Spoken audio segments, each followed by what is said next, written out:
Yağış demedi, kar demedi, dedi ki gedirik Novruz yarmarkasına. Anneciğim, dünyanın en ceza anasıyla karşı karşıyayız. Böyle. Mami. Sevam.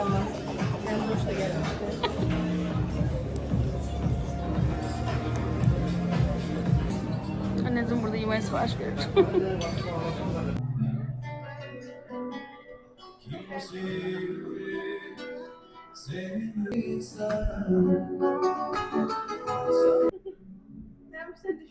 Geliyorum. Merhaba. Hele. Hepin onu annem için bağlattırmışam. Da Seva. Kesmiş YouTuber. Ayancık. Sevulya. Yağış demedi, kar demedi, dedi ki gedirik Novruz yarmarkasına. Anneciğim, dünyanın en ceza anasıyla karşı karşıyayız. Böyle. Yağışta Novruz yarmarkasına giderler mi?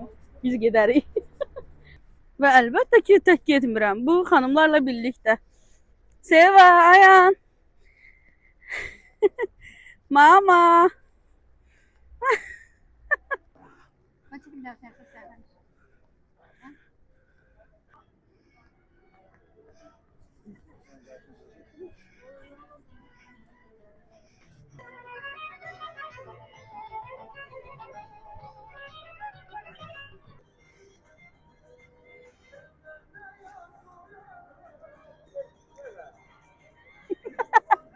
Aynen. Görürler.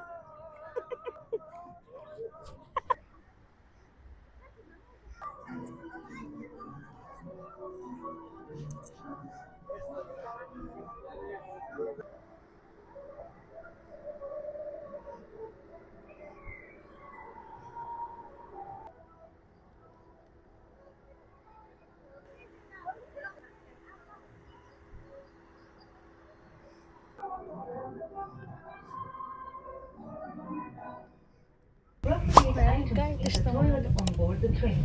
Please keep the train